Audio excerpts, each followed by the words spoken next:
I think through my two members, Mr. Mayor, I think we all agreed that Brent was going about it in the correct manner. This is another one of those issues where we're in a situation with the leased property type of thinking, where we're in also through you, Councillor Bonesteel, to be very direct to you, Councillor Bonesteel, we don't know where we're going, considering there's a legal issue involved in this. So we're just starting to look at the strategic things. But this is a physical thing, and I think what Brent's presenting to us here is we do have alternatives.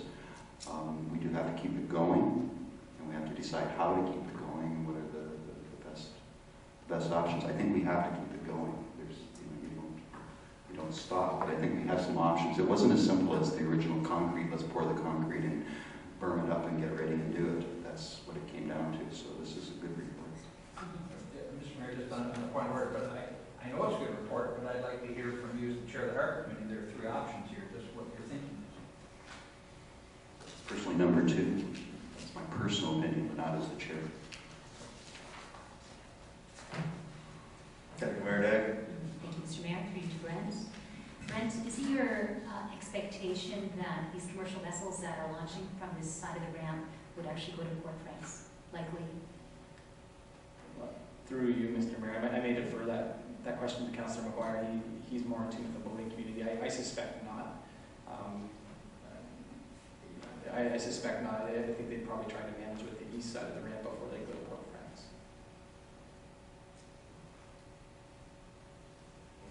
Councillor McGuire.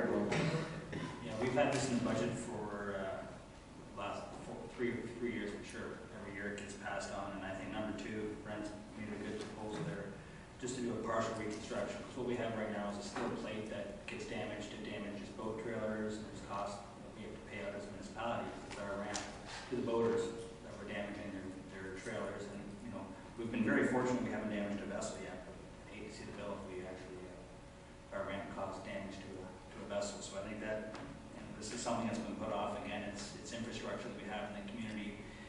It brings people to town. People use it. It's used quite heavily, as we've had complaints on River Road due to the boat traffic. So I think it's a good thing to keep.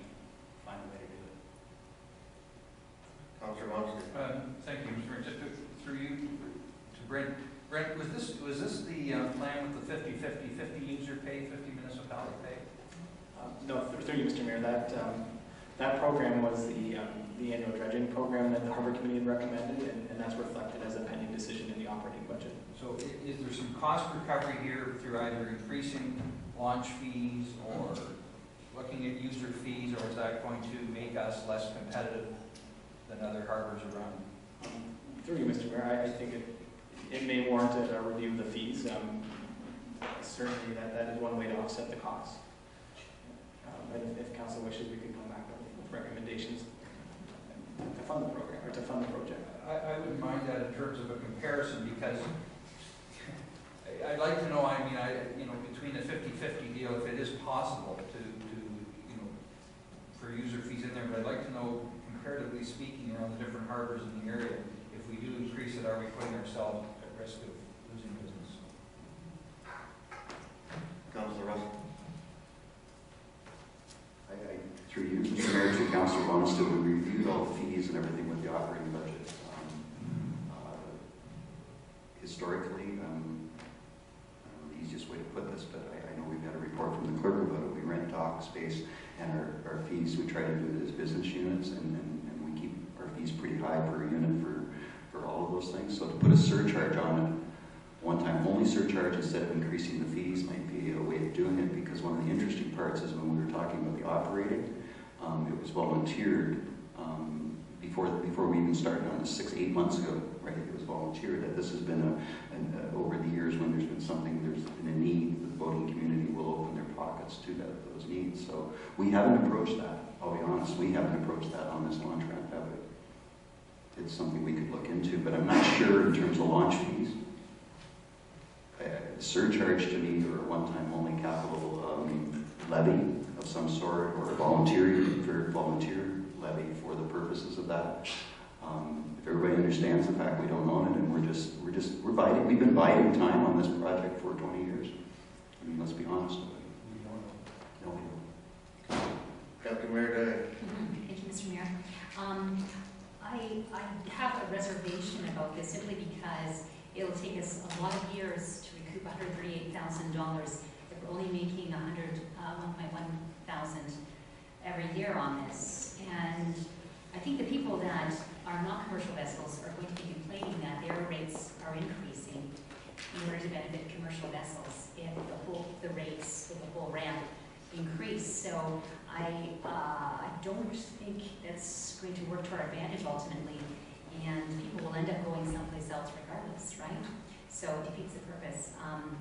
I don't know the case is made strongly enough that we're going to be significantly damaged by not repairing this. I think we can put signs up that indicate that this is how much space you have to have between your trailer or your boat and this ramp in order for it to function properly so people aren't scraping.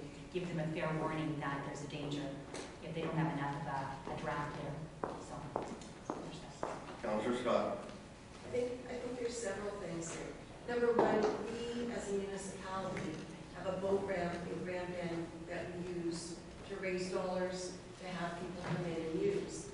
Grand Bend is one of our biggest tourism areas that we have, and if the boaters are already complaining that the dock is in a shape that needs repairs, word gets passed mouth to mouth in the boating community. I think we need to do something with this in a positive way, because it affects our economy drive down there when people don't come into our harbor and use our harbor and go out and boat and then come back in and go to dinner. To me, this doesn't make sense to put it on hold any longer. I think we need to do something for our community down there to keep the boaters coming. We're in that business. I mean, I realize it's owned by the federal group, but we've been making money off of it for a number of years. I think we have to have something repaired that needs repair. It's a safety issue. So that's my feeling on this one. Councillor Underwood. Yeah, I understand what you're talking about, launches and all the rest of it, but okay, let's look at the facts here. Quality launches are becoming rare on Lake Huron. Okay? People have got these large craft, they're going to spend money to launch these large craft safely in a quality vendor, of quality vending area. A place where they can go, where they can stay, they can get that meal. Right? What are we looking for in Grand Bend? You want a dirty seaside town? I came from one of those. All right? And you can have it. They're fantastic. You can go there in the summertime, you have a good time, you party like crazy. You want to go up a level? You got to increase certain facilities. And that means you've got to have good launches. It's going to cost money. That means the people who do launch with their larger craft, with the money, are going to spend more, with the understanding they're going to get service for what they're doing. If we intend putting $100 and something thousand in there and ended up with something that really still stops standing, then we've got to relook at the whole project together. Right? We're going to go big when it comes to like attracting these people, or we've got to look at our market and attract smaller craft at a cheaper rate. Right? So what do we want Grand Bend to look like in 20 years, right? For me personally, I'd say go for smaller craft down the road. It's a more family-oriented thing, and Grand Bend has traditionally been a party town in the summertime and seems to be working. But you're telling me that the population of Grand Bend wants to change, they want to upgrade it. Well, if that's what we're going to do, then let's do it right, the first time. So that's something I would like to see. If we're going to put money into something like that, for these craft, large craft, then they're going to have to pay the launch. So there's to it. And they will. Okay. Councillor Russell. I wouldn't mind a report back on the impact, because do nothing is actually a viable option as far as the committee is concerned right now. Not viable in the sense we support it, but I think you made some excellent arguments about the money putting in and whatever.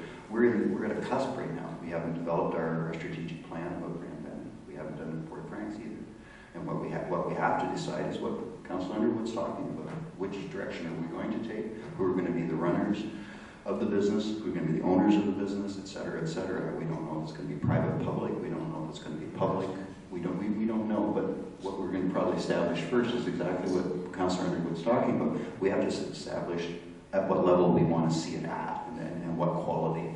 And to do piecemeal, we can't do number one right now because I think it really